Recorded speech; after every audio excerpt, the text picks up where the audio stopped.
Roma Wines presents Suspense.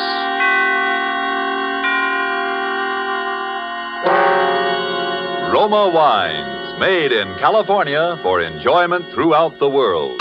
Salud. Your health, senor. Roma Wines toast the world. The wine for your table is Roma Wine, made in California for enjoyment throughout the world. This is the man in black, here for the Roma Wine Company of Fresno, California, to introduce this weekly half hour of Suspense. Tonight from Hollywood, Roma Wines bring you Mr. Sonny Tufts in a suspense play that tells of a murder in Boston and of perilous adventure in Vermont's snow-covered hills. And so with Cat and Mouse, and with the performance of Sonny Tufts as John Guthrie, an engineer, we again hope to keep you in suspense.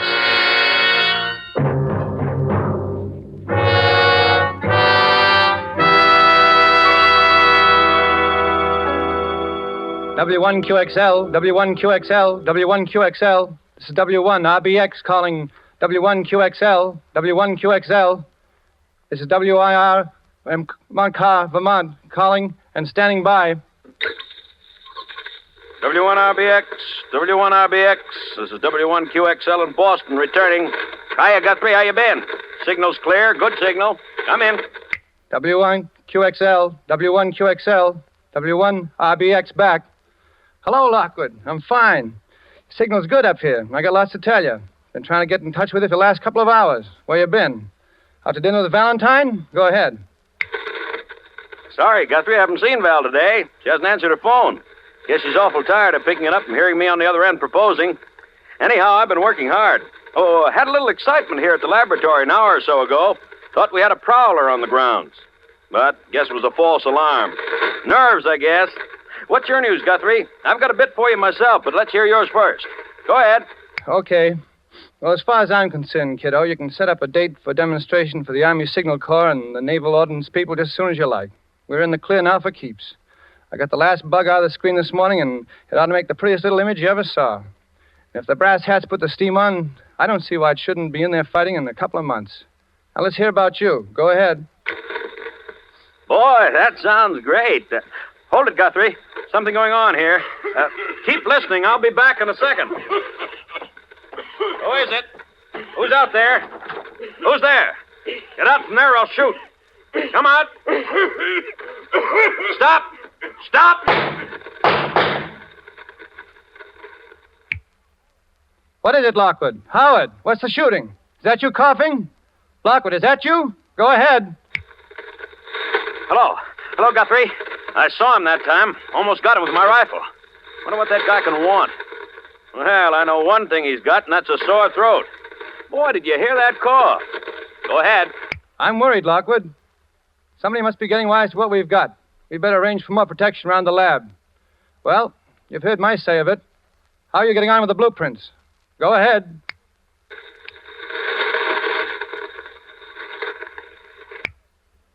Did you hear me, Howard? Go ahead. W1QXL, W1QXL. What's happened? Come back in. Go ahead. Hello. This is W1QXL. I'm going away. I'm going skiing. I'm going skiing up in Sunbury, Vermont at the Phoenix Hotel. The Phoenix. Have you got that, Frank? Frank? What's all this about you going skiing? You've never been on skis in your life. Besides, I'm coming up to see you, and it's important. We'll get together now in the blueprints, okay? At the Phoenix Hotel. Go ahead, Frank. What's this gag calling me Frank? What's going on? I hear voices behind you. Sounds like interference. You all right? I say, are you all right? I'm leaving here for Boston in the morning. I'll bring the whole works. No, don't. And don't contact Val. If anything happens to me, the man with the cough. The man with the cough. The cough. Lockwood, what's up? You still there? Come in, Lockwood. Lockwood, come in. Lockwood, go ahead.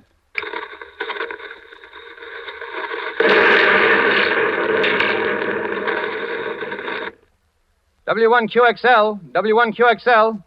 This is W1RBX calling. Go ahead. W1QXL. W1QXL. This is W1RBX. Go ahead.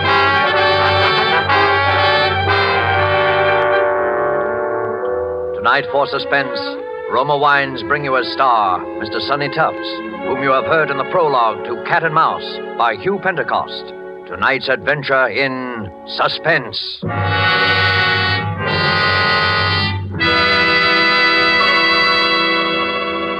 While the play's scene changes, let me describe another scene that might even now be taking place in the handsome cafe of the Hotel Nacional de Cuba in Havana. An American visitor has remarked to his Cuban host what great enjoyment the Cuban music and the dancing gives him. Gracefully, the Cuban host returns the compliment, saying, "But your United States makes us a gift that gives great pleasure on many occasions. Your superb wine from the choice wine districts of your California, your Roma wine." Yes, for a wine to give great enjoyment, it must have greatness of character, and it's this that has spread the fame of Roma wines to other lands. Why, otherwise, would these countries import Roma wines to be enjoyed as a rare luxury? How fortunate, then, are you who can enjoy any of the Roma wine's many different delicious wine types whenever you choose without additional charge for import duty, with no high shipping costs added to your small cost for Roma wines. Yet here is a quality so high it has won international recognition. Quality coupled with cost so modest that Roma wines are America's largest selling wines. Why not make your own taste test of these good Roma wines and discover for yourself the fine wine qualities acclaimed by wine experts of many lands? I'll spell out the name for you. R-O-M-A. Roma wines, made in California for enjoyment throughout the world.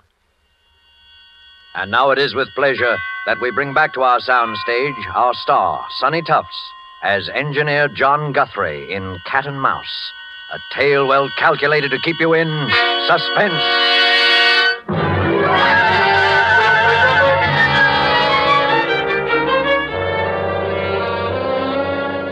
Well, that's about all the facts we know, Miss Ames. Yes? The bruises on Mr. Lockwood's head were a little hard to explain, as you pointed out. It was the explosion that killed him. That seems to be fairly... Dr. Vaughn, yes, the explosion may have been what actually was the final cause of his death. I take a doctor's word like you for that. But those marks and bruises, suppose he'd been beaten, hit over the head in order to make him... In order to make him what? But I can't say any more, Dr. Vaughn. I don't know quite what I'm talking about anyhow, I guess. You see, Howard had been experimenting with something. He had a collaborator. Collaborator? Yes, I don't know who. Howard would never... Well, he used to talk to this other man on shortwave. They both had shortwave sets. Radio hams, you call them. Those amateur radio operators. Yes. Well, I must go. Oh, let me help you with your coat, Dr. Vaughn. Oh, thank you. I must say that after talking to you, I'm partly convinced, Miss Ames, but murder's a pretty difficult thing to prove, especially in this case, and... Oh, excuse me. I'll be going, then. Hello? Yes? Who? Mr. Guthrie. Well... Oh, I see. Well, if you his friend, Where, in the drugstore? Yes, I'll wait. Just come right up to apartment 15E. Yes. Goodbye. Thank you again for your trouble, Dr. Vaughn. Well, please feel that you can call... Oh, I'll get you some water. No, don't bother. Too many cigars. Bad larynx. I'm awfully sorry. I'll say goodbye. Sure you're all right? No, it's perfect. Don't worry. I'll keep in touch with you, Miss Ames. Yes. Well, goodbye now.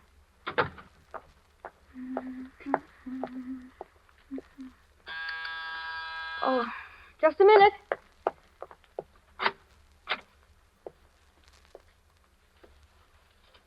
Hello, you must be Valentine Ames. Yes, I am. I'd recognize you anywhere. Well, just, are you Mr. Guthrie? Just throw your things in that chair there. You're just as I pictured you. Lockwood spoke of you so often. Howard spoke of me? Do Well, you? You were engaged to be married, weren't you? No, I was fond of him, but But never that way. He told me, that is, he said... Then you were his collaborator. Oh, please, Mr. Guthrie, you can trust me. I need help. They all say his death was an accident. The coroner, the newspapers, the police. But I know it wasn't. How do they say it happened? Oh, an explosion in his laboratory. chemicals he was using in his experiments. Nonsense. Explosion. There wasn't anything more explosive in Lockwood's lab than a package of matches. Then you were his collaborator. Oh, please trust me. Lockwood was murdered. I know it. You think so, too, then? Yes. Well, then our job is to prove he was murdered. No, I'm sorry, Val. There's something more important that comes first. When they killed Lockwood, they stole half of our, well... Your invention? But half an invention is worthless. But I have the other half. In other words... Yeah. I'm next. We can count on that. But they don't know who you are. Maybe not yet. That was why Lockwood kept calling me Frank when he was talking to me near the end.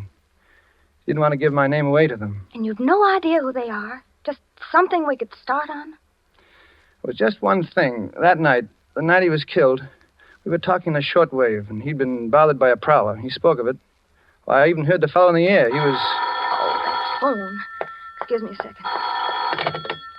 Hello? Yes? Oh, Dr. Borbert. Yes, it's nice of you to call me back, and thank you so much for sending Dr. Vaughn to see me. He certainly is... Dr. Vaughn? But you sent him to see me about Dr. Lockwood. About Dr. Edwin Vaughn? You're positive? I see. Well, thank you anyway. Bye. What's up? Someone just before you came, and Dr. Edwin Vaughn said he was with the coroner's office. Called on me.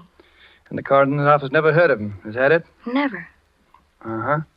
Well, who was he? I mean, what did he look like? Would you recognize him if you saw him again? Well, he was just a middle-aged fellow. Poor man had a terribly bad cough, one of the really hacking coughs. A cough? Yes. It's the same one. He came to Howard's lab the night of the killing. I heard him. You're sure? Positive. You see, it fits. He was looking for me. Figured I'd come here to see you. He wants my half an invention. Well, Val, they need what I've got, and I've got to get back what they've stolen, so... Where are you going? Skiing. What? I'm going back to Vermont to go skiing. I'll send you a card from the Phoenix Hotel.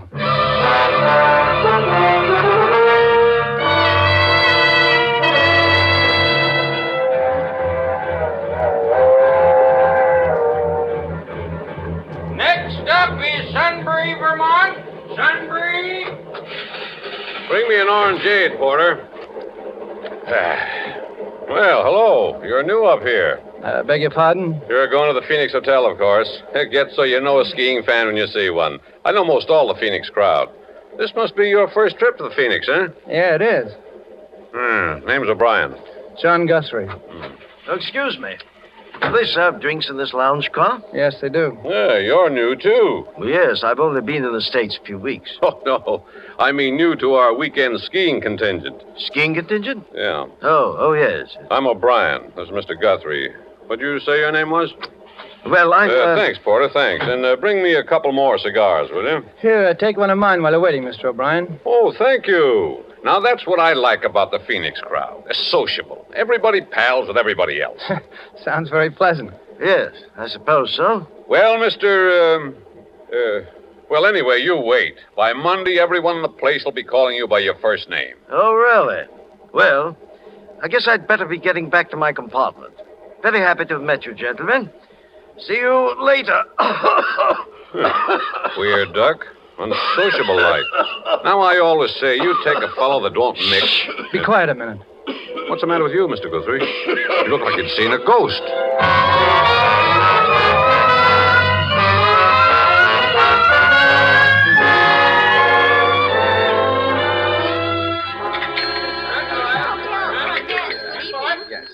Good evening, Mr. Guthrie. I trust you're feeling refreshed now, sir. Yeah, 3 hours sleep and a long walk was just what I needed.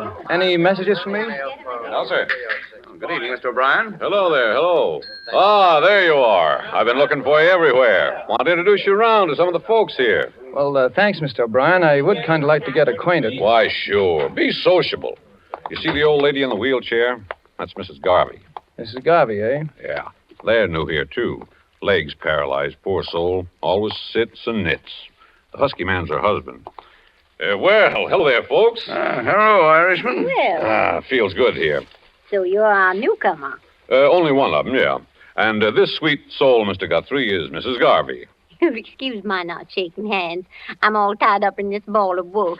When you can't walk, you compensate by keeping the hands over busy. Well, it's very considerate of you to make me feel at home here, Mrs. Garvey and Mr. Garvey. Surprised a strong young man like you isn't in the army. Really, Daddy, you have to excuse him, Mr. Guthrie. Nosy and fresh. Well, there's no harm done. See, I'm an engineer, and they've deferred me. Theory is I'm doing my share as is, I suppose. Yeah. I'm a promoter myself. Here, Daddy. Hold out your hands. That's it. Now, don't wiggle or my wool will slip. And I'm not in the army because I'm too old. Took advantage of the over 38 law. I'm 59. He's a card, isn't he? Sure is. Just what is a promoter, Mr. Garvey? Careful, Daddy. Those knitting needles almost stuck you then. They're special needles, Mr. Guthrie. Sharp. Why, they could cut ice or pierce wood. Or kill a man. Yes. Yes, I'll be careful, Mother. So you're an engineer, Mr. Guthrie. I knew an engineer. Fine boy. Oh, I remember him. He was a dear boy. Anybody I know? No. I thought I'd try to get him to come up here. Was working on an experiment I was very much interested in. He wouldn't do business with me, though. Yeah? Now, bring your hands together, Daddy. That's a good boy. Fine. Daddy has such big, strong hands, yet they're so gentle. Well, the boy's dead now. Met with an accident, I think. Really? What did you say his name was? Howard Lockwood. Yes, Lockwood. He had a collaborator I've been trying to locate. He and I could really have a long talk. Say, by the way, Guthrie, have you seen that bird, the unsociable one we came up in the train with? No, I haven't. He's probably a big businessman. He seems so nervous. I tell you, it doesn't pay. Be sociable. Business can always wait. Definitely. When I see how little you fellas get out of life, I thank heavens I have the sense to retire. How long have you been retired, Mr. O'Brien? Be 4 years in June. You were in business for yourself? No, I was a professional man. Oh, I see. Medicine? No, detective. I was with the FBI.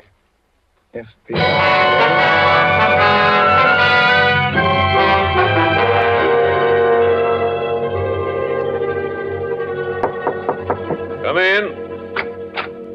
Well, Guthrie, come in. Feel just like a nice sociable talk. Sit down. Mr. O'Brien, I'm in trouble and I need expert help, and you were an FBI man. You can help me. Uh-oh. I was afraid of that. I'm sorry, Guthrie. I'm retired. Too old for the game. You get a hold of the Boston office. They'll get someone up to help you in a jiffy. Call Jack Porter. He's in charge now. They'll mention my name. But there's no time now. You see, Boston is 6 hours from here. I need help right now. Oh, take it easy, boy. Relax. I suppose you're another engineer with some gadget that's going to win the war. That's a familiar one. Mr. O'Brien, this is serious. There's a murder in this hotel, and if I don't get him, he'll get me. Now, take it easy. If you'll just give me a hand. You know, I felt there was something going on here this weekend. Things weren't sociable like they usually are. What have you noticed? Well, nothing in particular.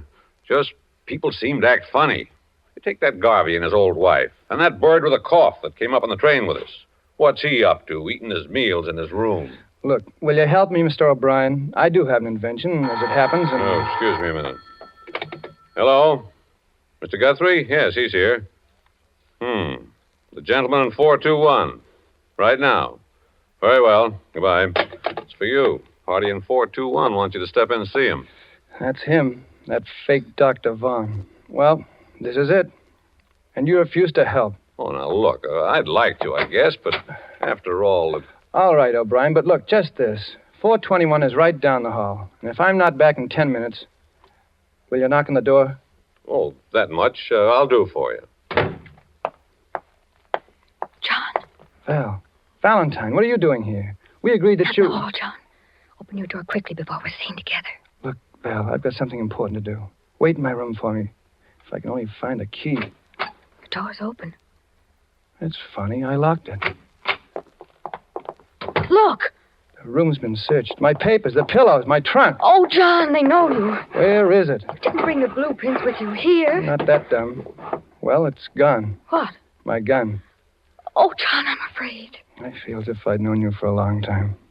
My dear. Val, you know I love you, don't you? John, we shouldn't talk about that now. But, you see, I've been in love with what I think you are. I've only known you for 2 days, and What are you trying to ask me, John? Why you came when we agreed that you shouldn't. Because I was afraid that you... And why I find you hiding near my door and find the door unlocked when I had locked it only 10 minutes ago, and then I come into my room and I find No, this. John, don't. Please don't. I came because I wanted to help you. I felt that if you were in danger, it wasn't right for me to stay home, safe, not knowing. Yeah. I'm sorry, Val. I trust you. Look, stay here. I'm going down the hall. Somebody's waiting. Oh, don't go, John. Don't, please. I'm afraid for you. You got a gun, Val? Yes, I thought I might need it. Well, give it to me. Now, kiss me. Oh, John, Wait here. If I'm not back in 10 minutes, get the police. Where are you going? Room 421. To talk to a man about his cough. I'm going with you. This is his room. I'm going in with you. You're staying outside. Step back. Don't let him see you. Open up. His door's open, too. There on the rug, the body. Dr. Vaughn, he's dead. Look at the gun. He's holding it. He killed himself. You mean he's supposed to look as if he killed himself? He was shot in the back of the head. A bit too neat. What do you mean? That gun in his hand. It's mine. Then if he wasn't the murderer, who was he? Oh, John, the gun. They'll think that you... Shh, take it easy. That gun may come in handy. Come in. Well. Oh, Brian, look here. What? This gun's mine. It's a plot to frame me. What? That's not your killer, Guthrie. That's Hilary Lawrence of Scotland Yard, assigned to this case because his government, like ours, is keenly interested in your invention. I should have listened to you before, Guthrie. You know about it then? I checked. Called FBI office in Boston. Talked to Porter. Yes, your Dr. Vaughan was Hilary Lawrence of Scotland Yard. He was the one you heard in Lockwood's lab the night he was killed. He must have got a little too close in the tail of the real killers. Mr. Garvey was... Well, I really don't know enough to talk. I better shut my big mouth. But I think I know. You know the killer? No, but I have no proof. Without proof, Guthrie, you'll be held for the murder of Lawrence. That's obvious. We've got to get our other evidence before someone finds the body. Yeah. You know, there must be a hideout around here they operate from. There's a cabin about a mile to the left from the top of the ski jump. I saw it one day when I got lost. I've got a funny hunch it might be the place. If we can get there and find something involving them before the hotel people find this body and arrest you, we'll be... Well, what are we waiting for? Come on, let's go. Come on back to my room, Val. See you downstairs in 5 minutes, O'Brien. But if we don't find proof, John, what then? Then we get murdered or get held for murder.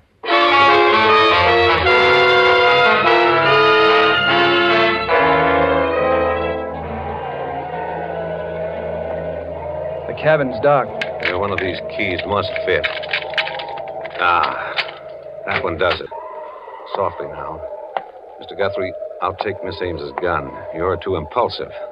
Thanks. Well, there's no one here. Draw the shade, please. I'd better keep a lookout on the road. Someone may come. That's a good idea. Now, this is what I call a real sociable evening. Look, a note, and it's addressed to me. Well, we're in the right place then. Read it. Guthrie, 200,000 in cash for your blueprints, and you can get the cash first, wherever you designate, with no questions asked as to what government gets them. Why those... Calmly, my boy. You don't have the prints here, do you? No, they're in a safety vault, and my name is San Francisco. What's that there, that panel? It's a radio rig, sending and receiving. Someone's coming. Who? Quick, turn up that light. Sneak a look, John, here, through the window. It's Garvey, and he's alone. Alone? Are you sure? Where'd he put that wife of his? Take another look. He's alone, all right. I knew she was a phony. She does too much knitting. I wonder where she is. All right, Miss Ames, out you go, quickly. Get to the foot of the road before he does. Uh-huh. It's your car, understand? Yes. You're lost, looking for a way back to the Phoenix. Delay him from coming in here. All right. I'll go outside. You search the place, O'Brien, with Val. No, let the girl go. Her best weapon is her charm. Hurry now. Stall them as long as you can. Good luck. Don't worry. I can see them from here. Look at it. Short wave. Yeah. With this outfit, Garvey could hear Lockwood and me talking over our work. Yeah. Pretty clever operator, I'd say. Can you see Val? Yeah. She's getting near him now. Brave girl, that one. The best. There she is. He's seen her. Let me have a look. See them? Over my finger, between that row of trees. Yeah, she's talking to Garvey now. She'll stall him. Yeah. Hey, come on, O'Brien. Let's start searching this Wait a place. minute. Look, they're coming this way. The two of them. Well, I should have known. Val? Oh, no, it can't be. Sorry, Guthrie, but you're seeing right. The girl's with Garvey. But she loves me. I know it. She's honest. I swear it. They're coming up the path. You stand behind the door. I'll stand up on the balcony and cover them from behind with a gun. You all set, Guthrie? All set. You spring out on them as they close the door, and I'll cover you from here. Val, Garvey, duck. He's got the gun. Above. Oh, my arm. O'Brien. All of you reach. Don't stoop for that gun, Guthrie. Up with your arms. The three of you are going to join the late Mr. Lockwood. The girl and Mr. Garvey of the FBI who poked his nose in the book too far. You're out of your mind, O'Brien. What will you get by killing us? I've got the information you want, and if I'm dead, you'll never get it. I'm fighting for my life now, not your invention. With you three out of the way, I've got a chance. A fire in this lovely cabin will do the job nicely. Now get into that closet, all of you. Get started. You're missing one, O'Brien. My wife. I'm not worrying about that. Drop your gun, Mr. O'Brien. That point you feel in your back is my knitting needle. Drop it. Remember, it can crack ice, pierce wood, or kill a man. Okay, Mrs. Garvey. Certainly nice to see you again. Nice job, Guthrie. You tipped us off just in time. Sit down, Mother. You look tired. You must be standing behind the kitchen door for an hour. Look here. Just be quiet, Mr. O'Brien. Formerly of the FBI. Kicked out for improper conduct, he was.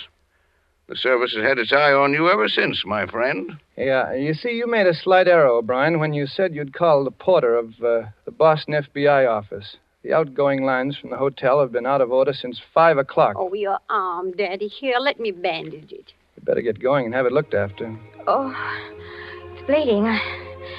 I think I'm going to faint. Faint ahead, Val. I got a pair of arms that aren't doing a thing.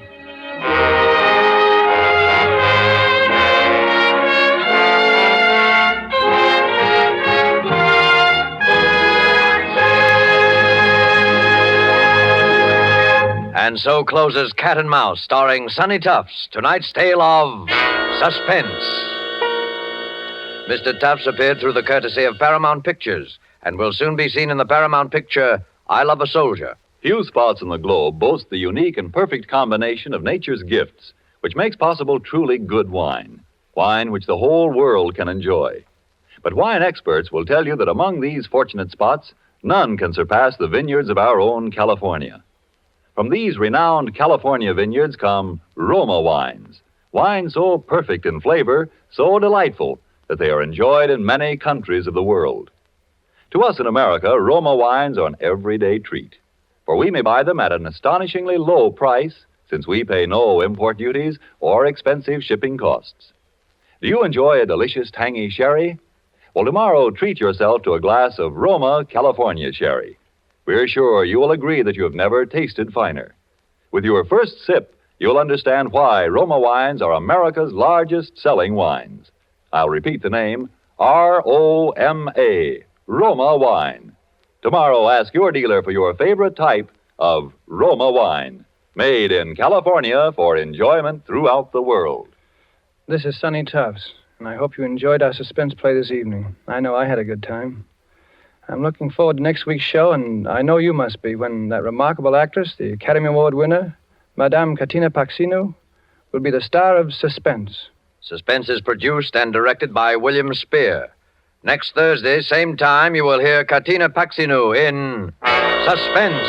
Presented by Roma Wines, made in California for enjoyment throughout the world.